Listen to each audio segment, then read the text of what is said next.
It's a true delight to be here. It's also pretty funny because, Bernie was like, hey, we're celebrating our 25th anniversary. You want to come? And I'm like, yes, 25 years. I also was here at the 10th anniversary, which is making me feel a little old, but I appreciate it nonetheless. And it's a delight to be able to share research with you. I'm not actually talking about my book at all, but if anybody's curious, we can totally go there. My goal today is, as Bernie mentioned, to go through some pasts, some presents, and some futures.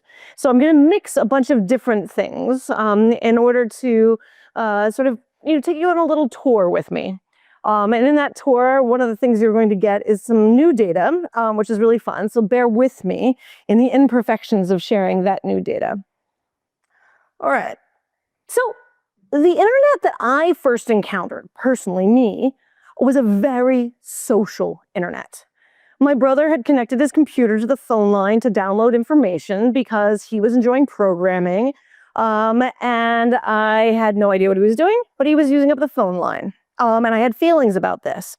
And then he showed me Usenet. And I was like, oh, the internet is made of people. And all of a sudden, things looked a lot more interesting to me. And my understanding of the economics of the internet at that time was pretty much curtailed down to the fact that we at 1 month got a $700 phone bill, which resulted in getting into a lot of trouble, right? An obscene amount of trouble. And after we finished being grounded, which lasted a while, my brother and I figured out a bunch of other ways to get access to the internet, all of which were illegal. And so one of the things that was really interesting to all of us is like, this was a moment not about money, not about power and politics. This was about the feelings and desires to connect. Now, as an academic, I would learn a lot about the military history of the internet. But as a teenager in the 90s, the only thing I knew about the military and the internet was my ability to talk to all sorts of queer and trans soldiers, mostly stationed in the Middle East, which was part of my coming of age story and making sense of who I was. And so the idea that this was a military technology was like, what are you talking about? It was a military technology in the very interpersonal ways.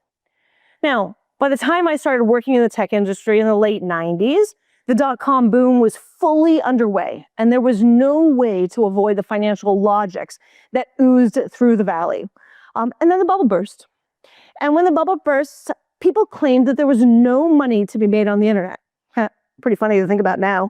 And the finance people, who we all mocked for living in the marina and other places in San Francisco, left the valley. And it was like a celebration. It was a cheer, right?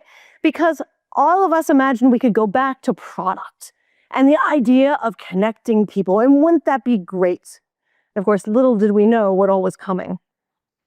So the teenagers that I started to study, when I was paying attention to them, most notably between 2004 and 2012, were just as oblivious to the political economic layers of the internet as I was as a teenager. And as their adoption expanded and the internet became mainstream, the teenagers' orientation of the early days was really focused on connecting. They were also acting as digital flaneurs, right? They were walking the digital streets to see and be seen. There was all sorts of identity presentations and social connection, and they didn't really think much about how the environment around them was constructed. And so even though I, by that point, was acutely aware of how money was feeding into the tech industry, I was really interested in how teenagers were going to teenage, right? My generation enjoyed the very commercial mall as a place that we could take ownership of and reclaim to be as social purposes, and they were doing the same. And I was really curious about how they approached this from their own internal logics. Now, malls and shitified, even before social media did, and teens left the malls long ago, but it's not quite what happened to social media. The story of social media is different than the story of the mall, because social media's shitification actually coincided with a form of extraction, a slow and extractive dynamic. And the very practice of what social media was changed. Beneath everybody's attention, it just changed. It just evolved slowly into the situation we have today. Today's teenagers, and perhaps many of you in this room, do not remember or know the social media tools that I studied or helped build. They cannot imagine an era of social media where you primarily saw content by people you chose to follow. You can't imagine a social media that was not shaped by an infinite scroll or creepy algorithms that leave you wondering what the heck is going on. No one can imagine a social media where managing scale and negotiating visibility was just not that big of a deal, right? These are all things we know now, but within the local context of then, they were not part of the culture. The social media that I studied for over a decade no longer exists. That is not, we can talk about the brands, we can talk about the names, but what I studied is no longer with us. The platforms that we now call social media can be better described as parasocial media. I used to think when I was studying teens of this as a virtual mall, right? The digital flaneur, the idea of being around, but that's the wrong metaphor for today. If you need to talk to old people like me, a better metaphor is MTV, right? Instagram and TikTok are delightful, both for the possibility of accessing fame and for the currency of being able to understand cultural references. And the interesting thing is, just like MTV, you can watch it or not watch it, but somehow the kinds of cultural references that are born in those environments ooze out. And we can sit there going 6'7", 6'7", and know what we're talking about, even though that's insane, because most of us actually weren't part of that conversation at the time it was happening. But it means that the cultural production is bending towards a form of influencer. And that form of consumption that we're dealing with is reverting back to a form of gatekeeping. This was something that was really common sense in TV and other media cultures. So what does it look like today? How do we make sense of that? Technologically mediated sociality absolutely exists, but it primarily takes place in text messaging and in group chats. Of course, one of the things that's sort of painful to me right now is that everybody thinks that it's a wise idea to block under 16s from social media. And my objection to this is not what people would think it is. My objection to this is that you have just advertised a tool that might be cool. I'm like, don't do that, right? Because what happens is when teenagers get blocked from something, they're like, ooh. Because honestly, for most young people, social media has been dead for a while.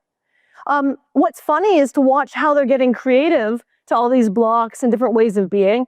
Never in my wildest imagination did I conceive of a world in which Google Docs would be the dominant chat room of young people. That's insane, right?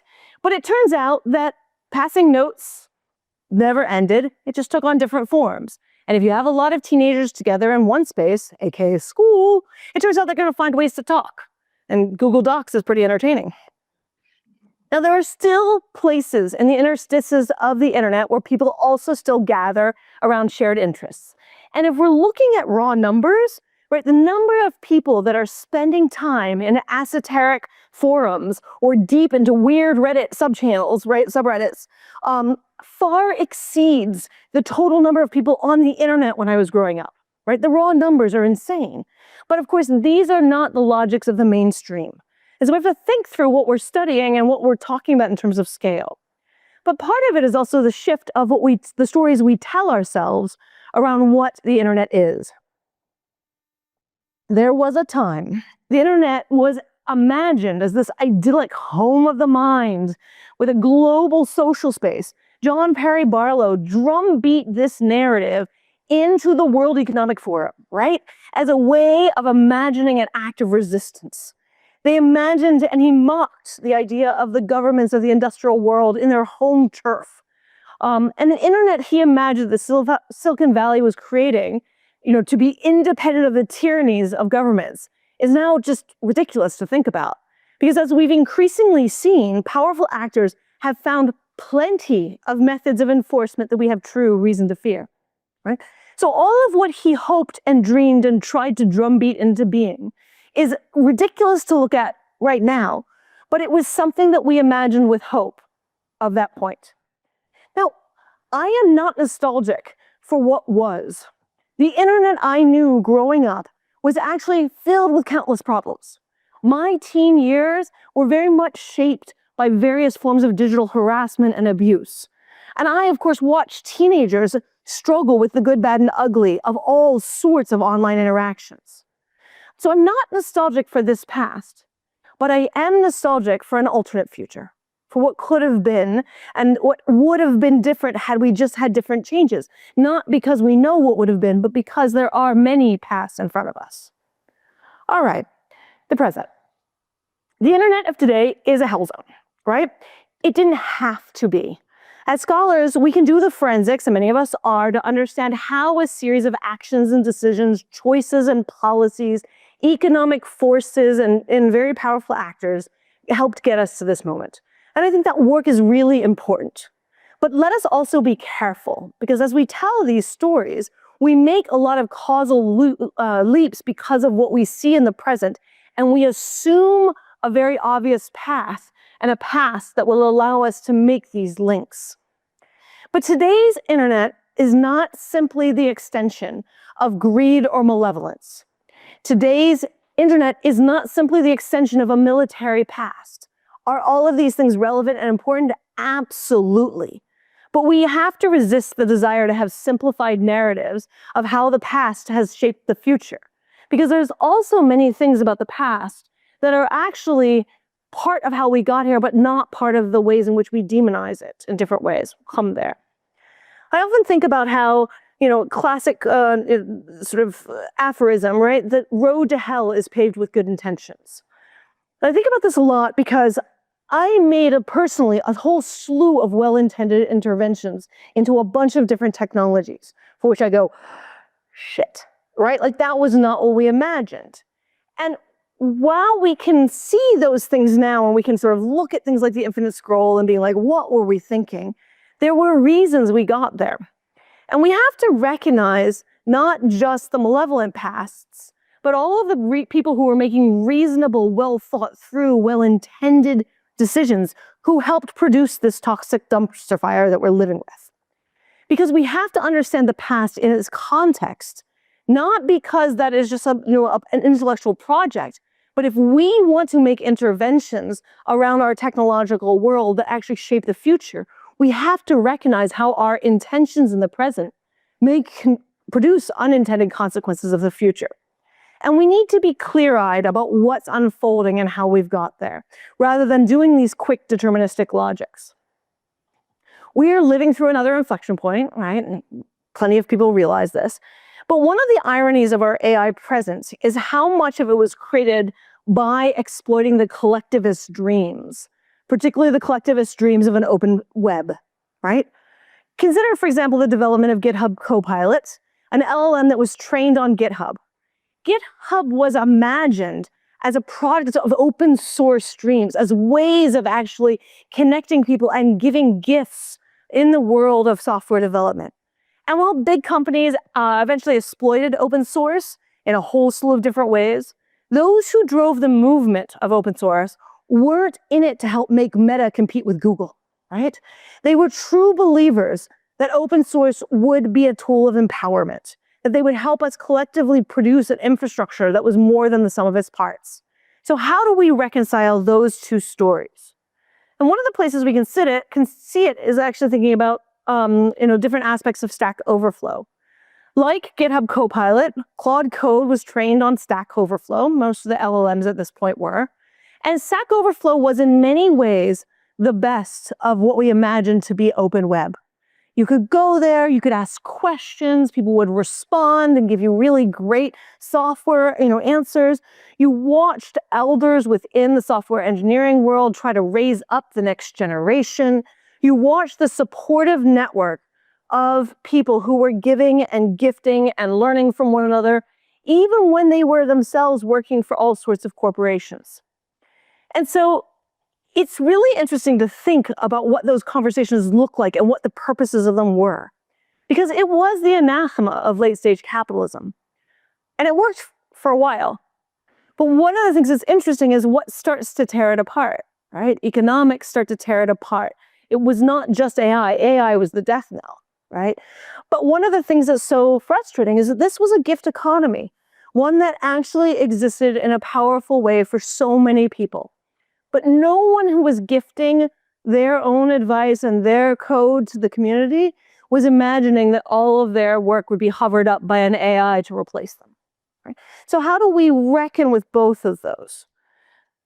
AI capitalized and exploited the Web 2.0 era of user-generated content. And we can critique what it means to have user-generated content and all the problems with that term. Trust me, I went to many conferences 15 years ago where we debated this incessantly. But the thing is that LLMs of today probably wouldn't have existed without that ecosystem of bloggers, of people sharing on Wikipedia, of people creating all sorts of digital traces because they imagined a different internet future.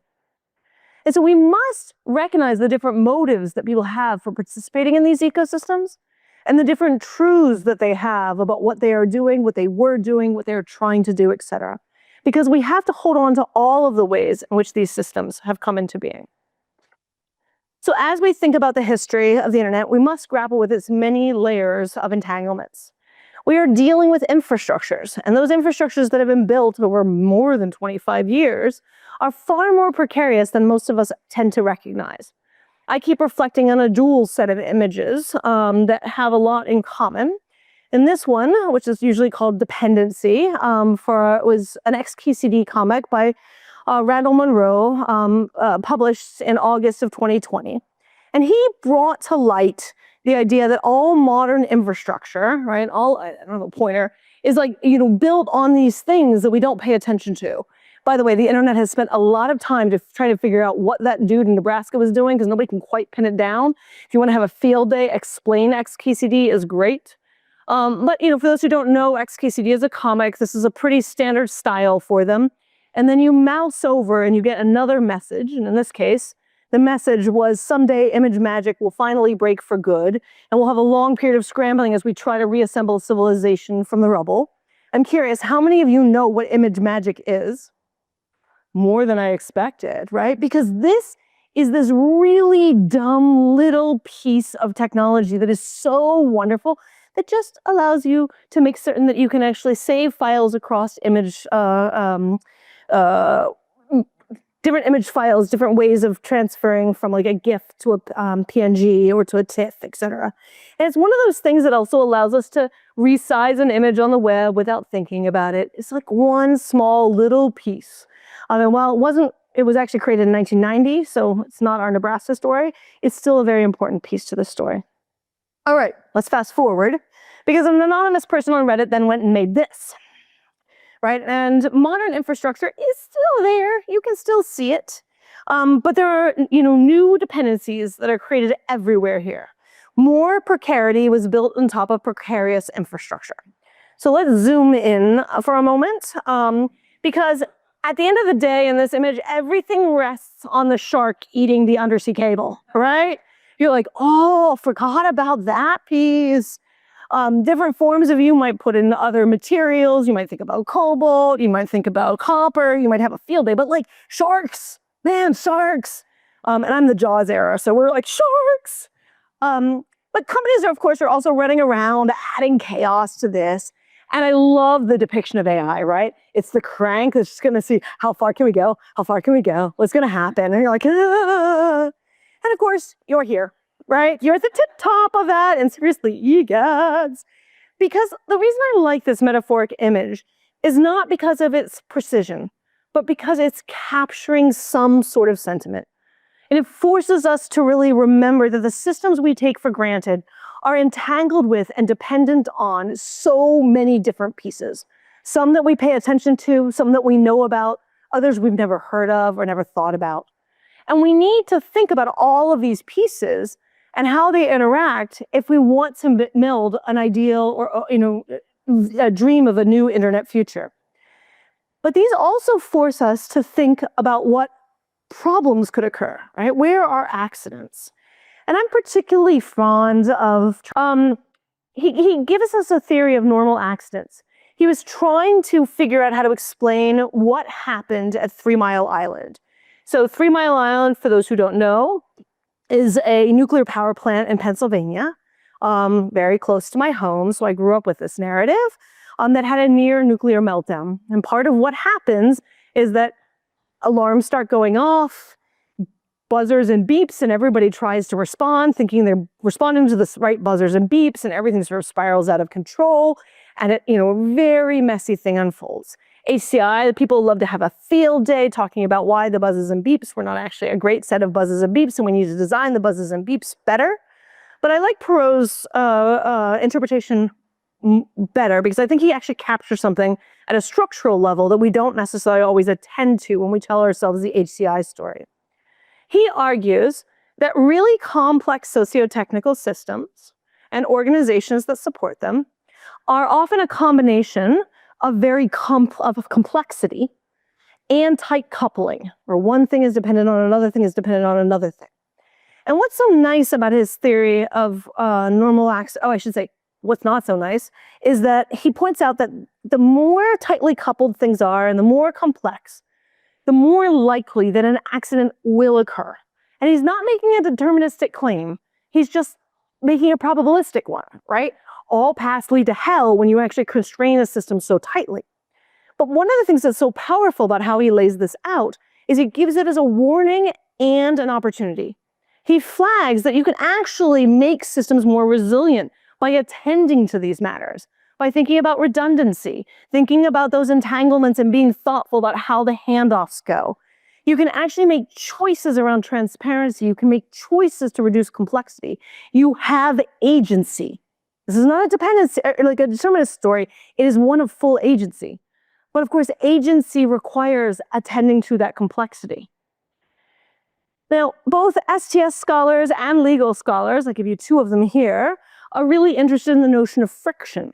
Friction serves many purposes within a complex sociotechnical arrangement.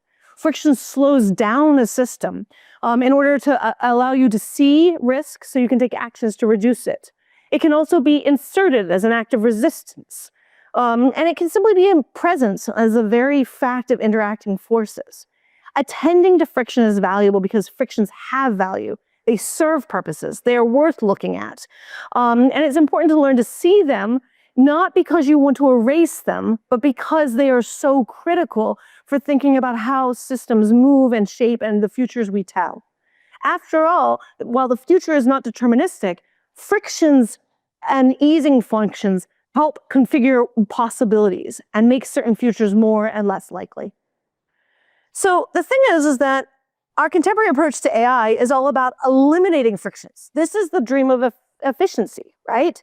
We will move with extraordinary speed into the future, and we will get rid of any friction possible. It's about risking it all. And as we are quickly discovering, the internet's resilience was, by design, its ability to adapt to all sorts of frictions, not its ability to withstand a destabilizing lever capable of identifying and exploiting every vulnerability out there. So how do we sit with tools that are all about eliminating friction and think about the role that friction plays because it is constructive? All right, let's start thinking about the future. How does this set us in motion in a particular way? We are living in a moment where there's a drumbeat about an inevitable future, that the inevitable future is dripping with AI, and if we listen to the pundits, our current internet is being gobbled up and transformed to achieve this AI future. But here's where we get an interesting twist that I've been playing with for the last period of time. I spent a decade studying teenagers and their use of technology in an earlier iteration of the internet. Teenagers were regularly called early adopters, and I grumbled about this because actually in social technologies, early adopters are usually self-identified geeks, freaks, and queers. I was all three, I'm there for it. But it turns out that we like to tell our stories about teenagers, that they get to see around the future, that they're going to tell us what the future of the internet is going to look like. They are the trendsetters for coolness. Their curiosity and creativity and innovativeness still excites adults and makes them afraid. Well, I ended up working with a whole slew of collaborators on a totally adjacent project. Let me shout out to the Project Vibes team because they're pretty amazing. And let me tell you that this was sponsored by the NIH and they don't take credit or acknowledge any of it, whatever. But we went to analyze a totally different project. We wanted to understand some things that were happening unique to the United States around mental health. And in the last minute, I decided to throw some AI questions into both a series of focus groups and a national survey in order to just see if we can get some flavor of what's going on. And we decided to do this with teenagers in the US, ages 12 to 15. Okay, so we'll put some caveats there. And we started trying to make sense of how things were looking and how we could tell our story around mental health and then AI on the side. But I couldn't resist looking at the AI data. And when I did, I was like, oh boy, we are in for some really interesting moments. Because I'm going to give you the focus group data. We do not have the survey data in a state that's going. This is my first public presentation of these data. Again, kudos to my collaborators who are huge and a key part of this. But let's talk about it. Most of my friends that use ChatGPT at all just use it to help with cheat on homework, but all my friends share my negative opinion of it. I avoid people that talk at AI about their feelings because I think that's deeply cringe. I'm really anti-AI. People have been using it to cheat their way through school and I hate it. I refuse to use it and I hate not being able to just cheat. What's going on here? I'm giving you 2 sample quotes, but the dominant narrative in these data are that of course we use it to cheat in school because school is stupid. That's teenagers going to teenage for you, right? So we're not avoiding these technologies. We're acutely aware that they're there when we have a little bit of mixed feelings about it. We're feeling conflicted. Let's go deeper about how they're conflicted feelings about it. I feel uncomfortable talking to something that doesn't have feelings. It's not real. It doesn't have empathy. And also, if I did, I would feel embarrassed. Like, why can't I talk to a real person? Am I so sad? I turn to a robot. My friends are extremely AI. I shamefully use AI in secret. I've mostly stopped, but sometimes I feel like I have no one to confide in. I hate how I use ChatGPT. I use it to help me understand concepts and as an outlet for my feelings, because people around me don't really believe me when I tell them I feel depressed, suicidal, or anything of the gist. I have used it to document my feelings, like when I swap up on people and help me figure out why I am doing that because I'm unable to get a psychologist or therapist. So here again, and I will say our qualitative data in this focus group have very similar frequencies to the national representative data that's already been published in terms of rates of use. But we're getting a much notable texture here. We're getting a story not about AI, but about a set of systems that are not working for these young people, who feel like they don't have the ability to turn to people that will support them, who are using these tools and they're not sure that they like them and they're not sure how they feel about them. So how do we start sitting with this? And they have reasons, of course, about why they don't like it. Because all of my friends equally hate generative AI as much as I do. I don't use them because generative AI is killing the planet as well as plagiarizing from already underpaid artists and is a net negative for us. No, it's pointless. Steals from the artists, is horrible for the environment and kills our brains and any thought process a person might have. I'm a big anti-AI. I even have a pin on multiple of my bags that says no AI. Generative AI is horrible. I hate it. It ruins the environment, ruins creativity and how people think. I don't use generative AI because it ruins the environment. It's taking thousands of jobs away from people in creative labor fields. Okay. So again, I'm giving you sample quotes.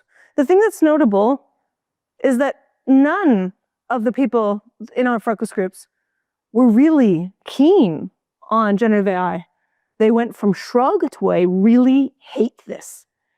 And they hate it because adults are telling them that this is their future, that this is okay.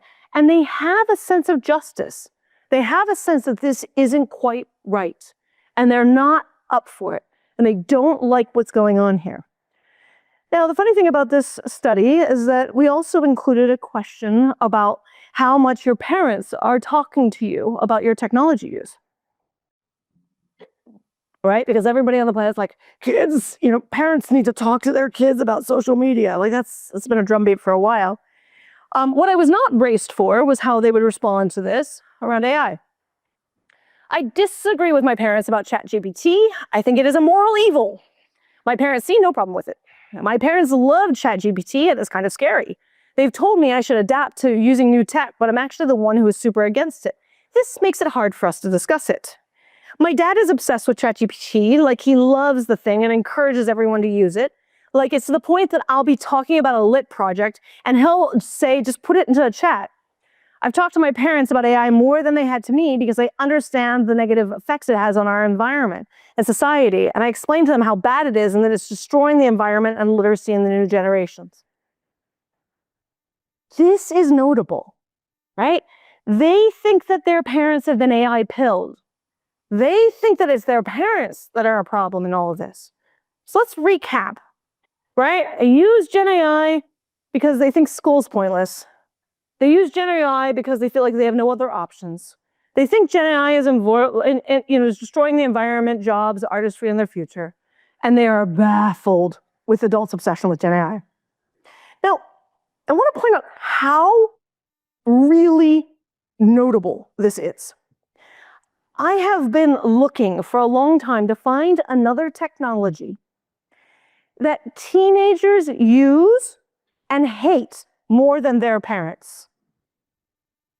That is weird, right? Not just because of the stories we tell ourselves about early adopters, but because we are so accustomed to a world where adults are afraid of and afraid for their kids when it comes to technology. And here we have a moment where adults are shoving a technology down kids' throats and they're going, what's up with you? Now, how long this lasts, we don't know, but I think it's notable where we start to see it scale up. These are 12 to 15-year-olds, because when we get to older teens, we start to see a new narrative, one that is acutely aware of the power and wealth and money and political economics of this technology, right? I don't know how many of you have watched all the TikTok videos of college graduations and high school graduations in the United States recently, but they're really fascinating because the moment that a commencement speaker mentions AI, the entire audience boos. Think about that, right? It's caught people off guard, and then of course comedians are having a field day with this. But what they're critiquing is not the technology. They're critiquing the project, the political project of AI, the choices that adults are making about what their future possibilities are. And they're asking for a different future. They understand AI is fascinating. They use it. They understand it works as a technology in some ways and not in others. But they don't like the configuration in which this technology is being placed. Because somewhere in their guts, they understand that they're being sold a completely crappy future. That the political economy surrounding Gen AI is corrupt. That they're being enrolled in something that they don't think is right at a moral level. That their parents and other adults in their worlds have been completely deluded. And that's a really interesting starting point to start asking questions about different futures. This isn't simply about convincing them that this AI future is inevitable. It's about asking them what they're going to do about it. Let's reflect. Futures are not inevitable. As internet studies scholars, we need to resist that deterministic thinking. And when I was coming up as a scholar, there was an unhealthy tendency amongst technologists to talk about how the internet would transform the world for the better, right? Critical scholars reasonably respond to this by labeling it technological determinism and constantly critiquing it. However, as all tech became a vehicle for finance, critical scholars started actually taking the same language of the technologists and inverting it. How many times harmed children will spread disinformation, will destroy jobs? That is just as deterministic as the things we were critiquing. And our field is increasingly brought into this and labeled it as the way to be critical. And I think that that's doing ourselves a disservice. Because it's not just that we have embraced the technologically deterministic future that we are actually struggling with. It's that we are actually not allowing ourselves to see the complexity and the multiple voices and the contradictions and the mess. But that's where the interesting questions lie. There is no doubt that we are living through a moment in which unregulated oligarchs are controlling way too much capital and deploying technologies that are designed with undemocratic agendas in mind. That's real. But our critiques of what is happening should not reinforce that inevitability that they are trying to drumbeat into being.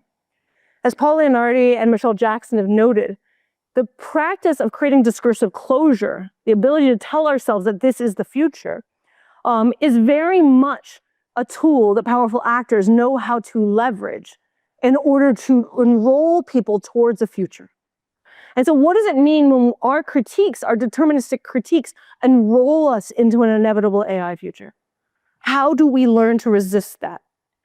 Because if tech elites are right, AI is going to take over everything, rendering humans unnecessary. Because fear is a tool that powerful actors use intentionally and unintentionally to make sure that people are complicit in their agendas. The key to this is not to double down on fear and offer alternate fears, but to question that very fear, to question the ideologies underneath it. 20 years ago, I found that talking to teenagers helped me make the familiar strange around the internet. I'm humored that the same is becoming true today. A decade ago, I published a book that focused on teens' use of social media in light of a world where adults are afraid of and afraid for young people, where fear-mongering around technology shaped how adults try to control the social lives of teens. One of the messages that I failed to convey, and it's complicated, is that it was not really about the technology. The technology was simply a boundary object. We are dealing with a new set of boundary objects, and teens aren't exactly rejecting AI. They're rejecting the future that adults are telling them is inevitable. They're rejecting the political economy that they're told they must accept to adults. They're reminding us that they have agency in configuring the future. And to honor them, we need to reject any tendency to slip analytically into the determinism that they are challenging us to reject. We need to understand the complexities of the present, the nuances and messes of the past. We need to see the normal accidents in front of us where we have power to introduce frictions and help create possibilities for diverse futures. And we owe it to the next generation to do so. Thank you.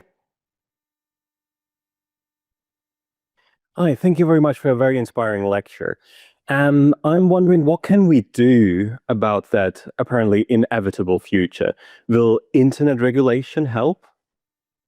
So, internet regulation in general is one kind of friction. I think one of the mistakes that I have seen, and Maria and Angel and I have a paper about techno-legal solutionism, because actually the law often is as deterministic, regulation is often as deterministic as the tech industry. And that once I put this law in, we will get this outcome. And you're like, no.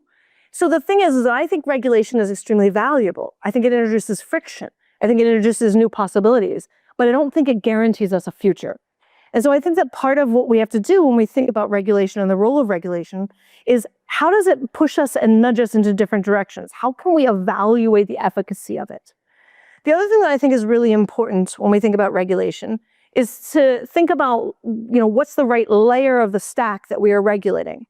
And so much of the conversation about regulating tech is like, if I just fix this one feature, we're going to have all the problems solved. I'm like, no, wrong layer, because of course that's easy to work around. I'm very interested in the long-term impacts of the EU Digital Markets Act, however, right? What does it mean to rearrange the financial conditions? Now, the challenge, of course, is that we've got geopolitical battles underway in versions of this.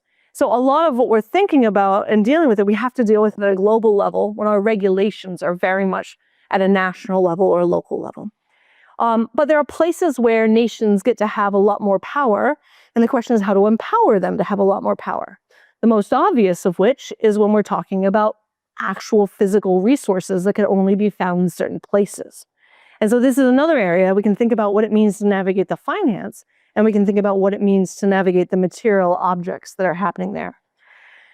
Of course, the US is going to play some questionable games of anybody that tries to get in the way of its companies.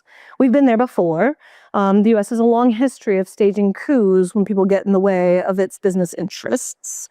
And so we actually have to reckon with how those pieces are going to fit together.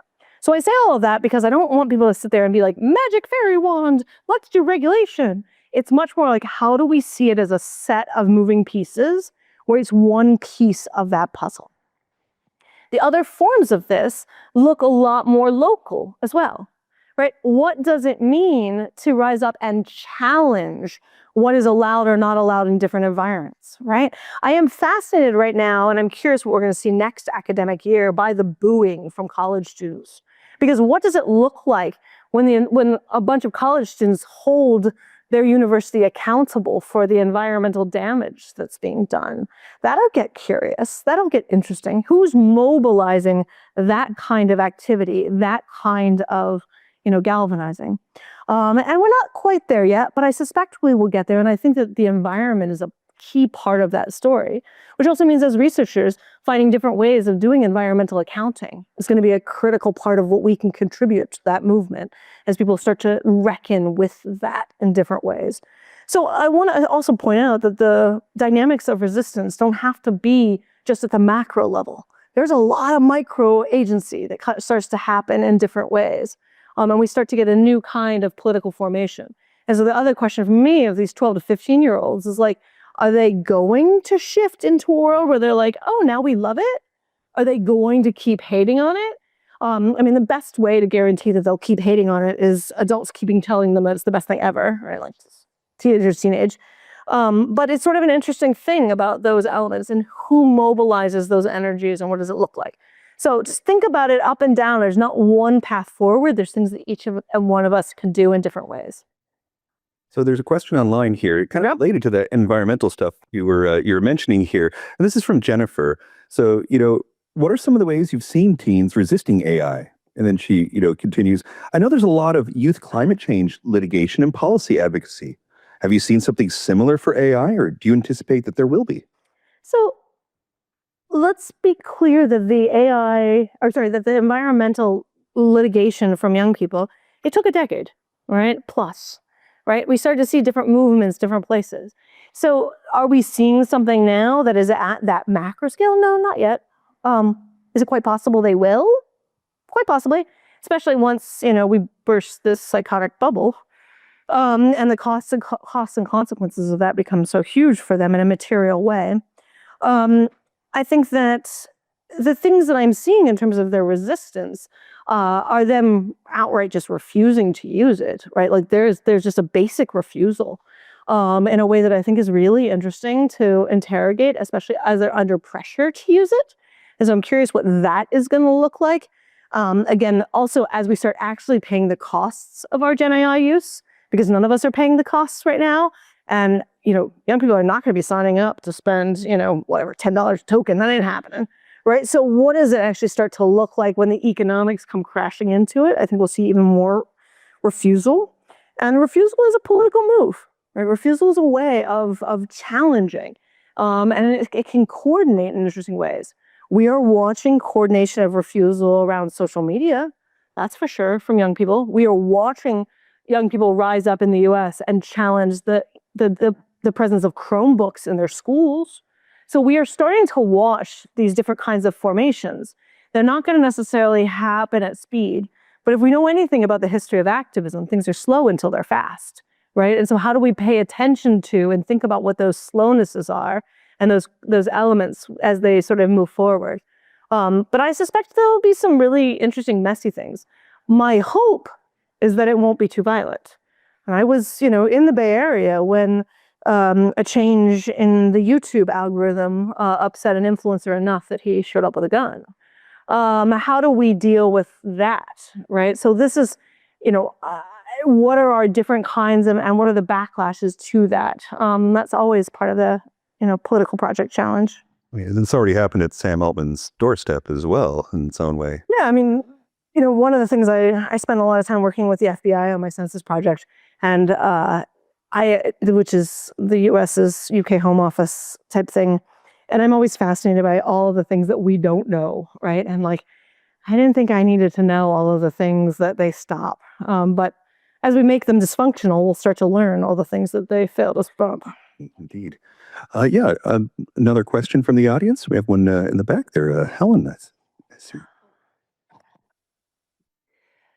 Thank you. I really liked your talk. And one of the things I really liked is the way you talked about the early days of the internet, and you talked about the thing that people like, I wrote it down somewhere, but I can't find it exactly, but was the connection. Because so the internet and social media, for whatever came later, they connected people.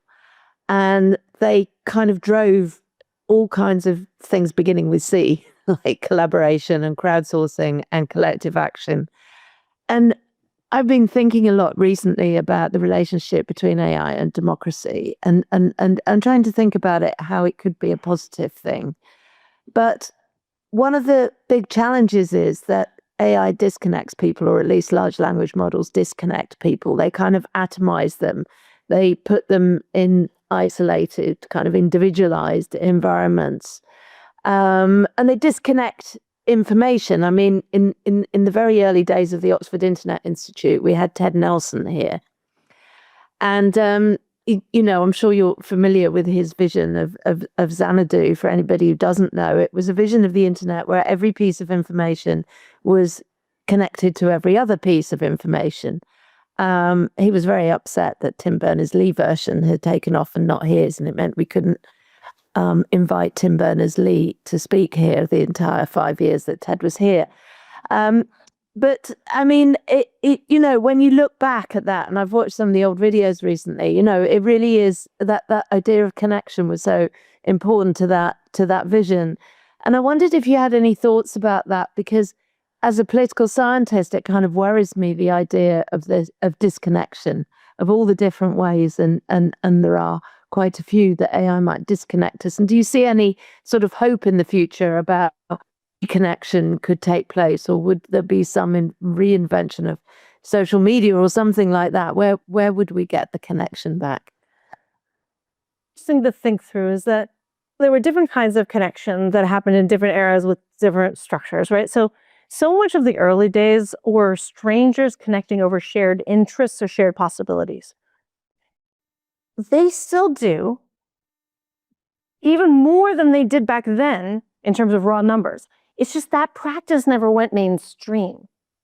So we still have unbelievable connective tissue around folks that are trying to, connect over whatever hobby they have.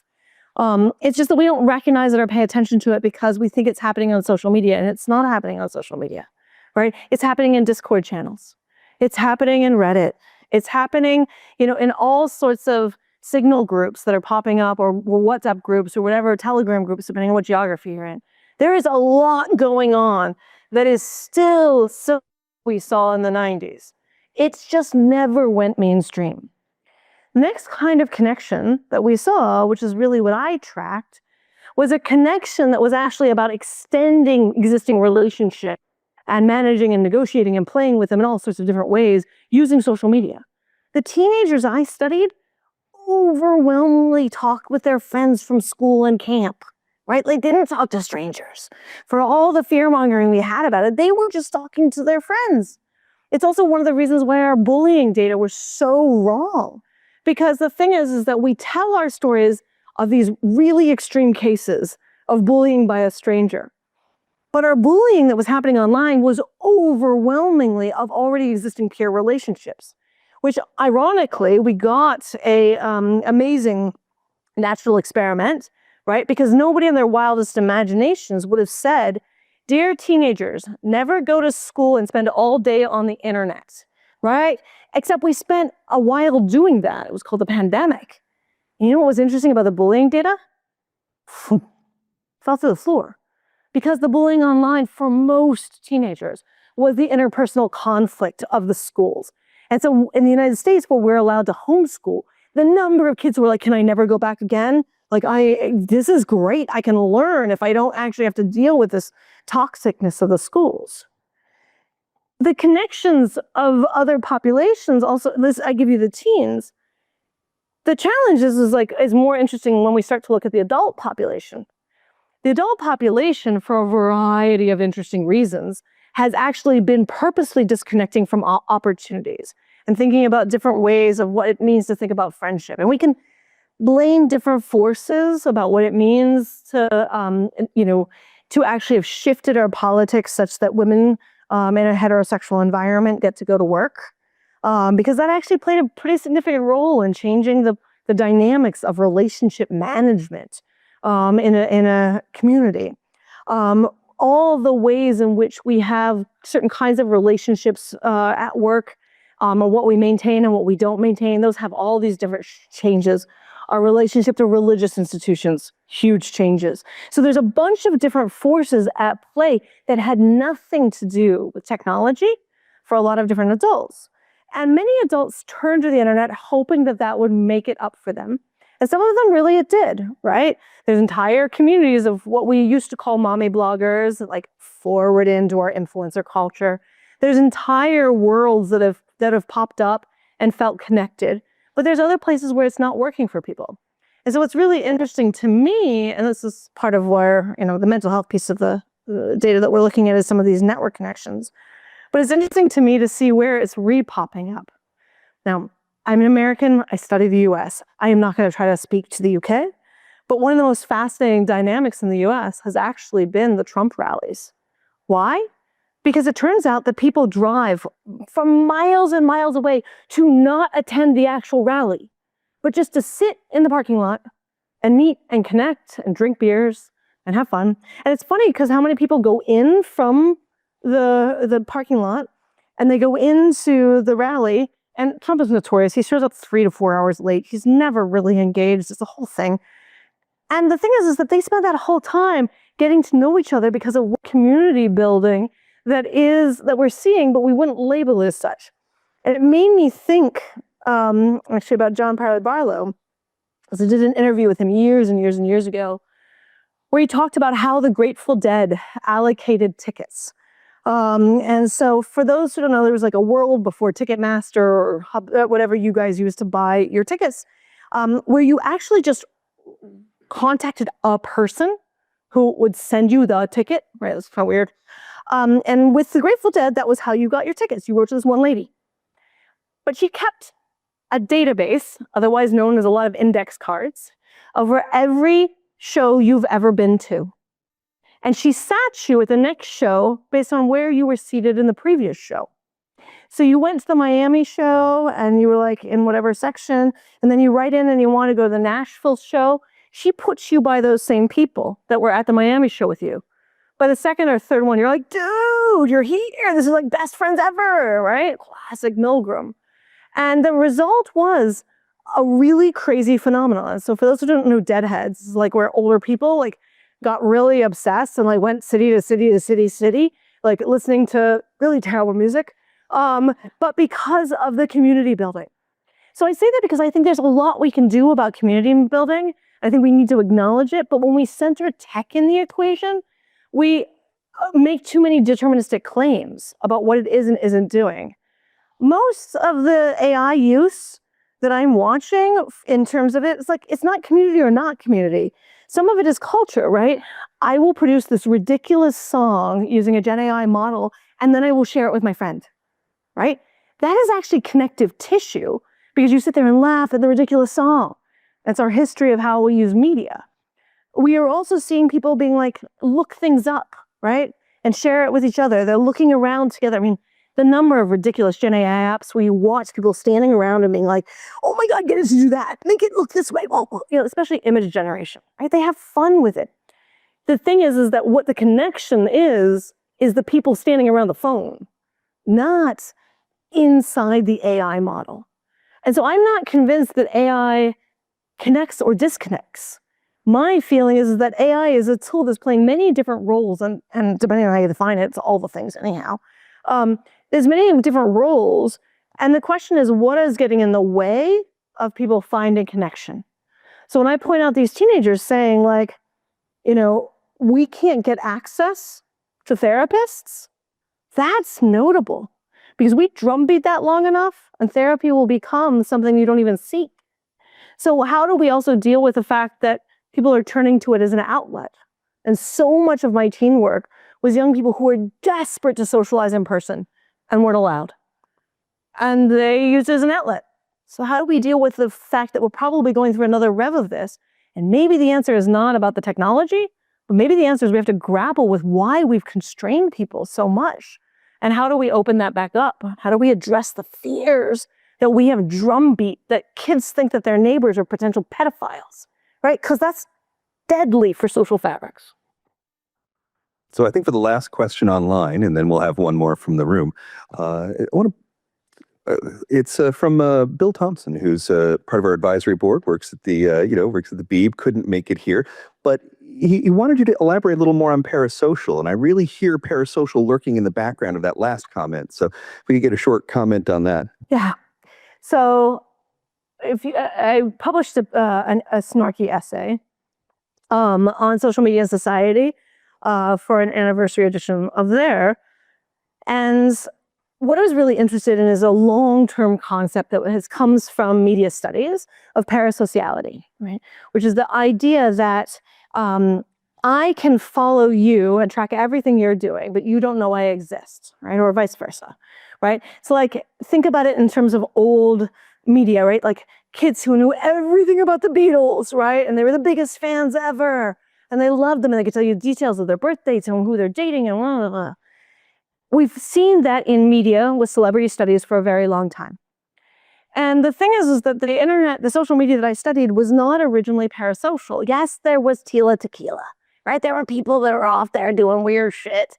But I was telling Bernie, I remember, this group of young people I was hanging out with during those early days who were absolutely convinced MySpace was a Christian site because their entire world on there was Jesus quotes.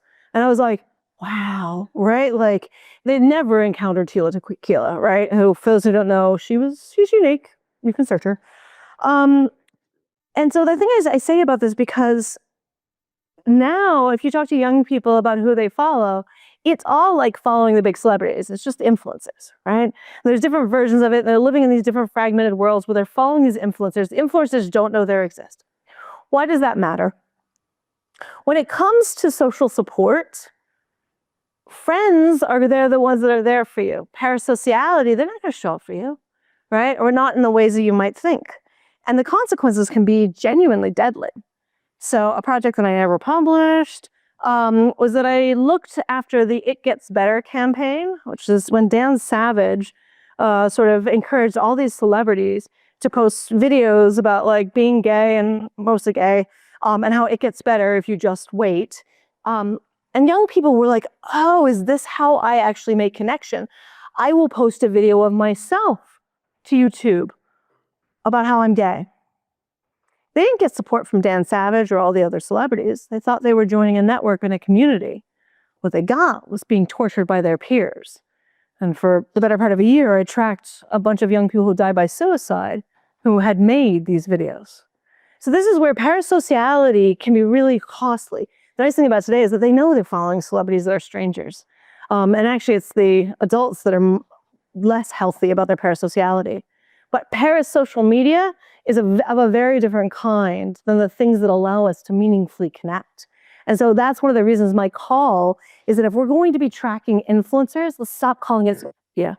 Because yes, people socialize by referencing the media of the celebrity, but they are not building the same sociality as what we were studying when we began this. All right, and perhaps the last one from the room here. Then we get drinks, right? Yeah, that's drinks. Talk. Sorry about the others. Yes, thank you for giving this lecture. Again, your perspective was very interesting to hear. Early in the lecture, you did mention a nostalgic feeling for what the internet could have been. Do you think that because the internet is a form of communication, it's inevitable that it became a tool to make money? If so, how would it have been possible to prevent exploitation for profit? And if not, how would one stop people from using it for that purpose? Yeah. So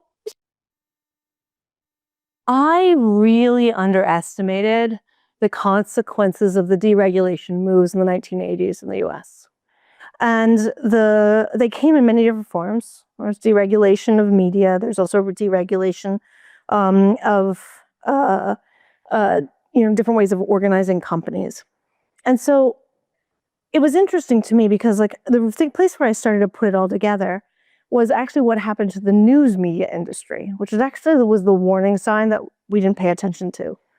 Most people think that the news media will in the US by the internet, but that's actually not true. After dereg, what happened was that financiers, primarily private equity and hedge funds, bought up all of these news organizations. Why? They had a very important asset. That important asset was their physical building in the middle of the town as we were moving towards what would become a housing bubble. They bought it, they extracted the housing unit extracted the building from it, either renovated it or destroyed it and put up a new building. And then they had the news organization pay rents. And they created the condition where the news organizations would pay rents to the point where they could no longer actually function as business. Because it turns out that media businesses are not return on investment profitable. And then, of course, they could actually extract the asset. They would throw down the asset and make a lot of money off of that. And what was really interesting to me is not just that they did that, but that they convinced everybody that it was the internet that killed the news media. I'm like, that's a really interesting dynamic. Like, how did we get there? And there's some really great, amazing scholars who have sort of unpacked that. But I think it's a really interesting tell of what we were coming. And we can see it in the ways in which the post-dot-com bust restructured their ownership of businesses. So, for example, we often talk about how Mark Zuckerberg owns a ridiculous amount of Meta. And that really is a response to a world where this was about taking over, all of this activist takeovers of corporations that occurred in the aftermath of dereg. And the thing is that we're going through it again. We've got a lot of activist investors, which means that if you don't have complete control over your business, the likelihood it will be taken away from you in order to make it assetized is really real. And so one of the things that I think we need to grapple with is the assetization of everything. Keen Birch is doing fantastic work. There's a bunch of other people doing great work in this. But it is an assetization dynamic that is not about a particular internet technology, but about a way of actually trying to control capital. And it's about assetization, extraction, and separation. And so it's like, SpaceX is not a internet company per se, although we can discuss how much it's trying to be an AI company. But SpaceX is a fully assetized business. And that is actually what makes that IPO bloody insane. And so one of the things that I would say is that for me, it's like, how do we deal with these dual little moves? Because it happened to be that the internet technologies that we were dealing with came at the same time as the assetization move of all of these different financiers. They happened to align, but it could have been many other technologies that would have been assetized. It could have been many other pieces. It's just that was what temporally aligned. In the same way that we are watching for all sorts of interesting historical reasons, undemocratic moves around the globe, and it happens to coincide with AI. So it becomes a tool of these futures rather than the thing that is going to be the cause of it. And so I think part of it analytically is we have to understand how these different perfect storms come out and how one uses the other to cover the various goals. And my favorite scholar that I often go back to on this is I often spend a lot of time thinking with Manuel Castells, and how he and many of his students have actually just understood the coordination and use of networks. And he's insidiously infuriating because if I remember, it's networking, and network making power.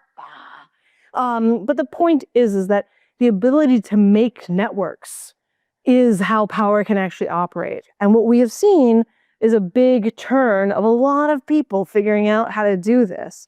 And we haven't figured out, we've watched how people who make networks can destroy other networks that have long existed.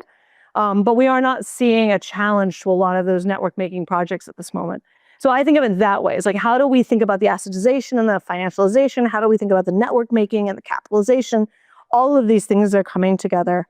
And so when I want to calm down, I read Anna Singh, who is just a good reminder that, there is a world after late stage capitalism. And with that, let's go get a drink.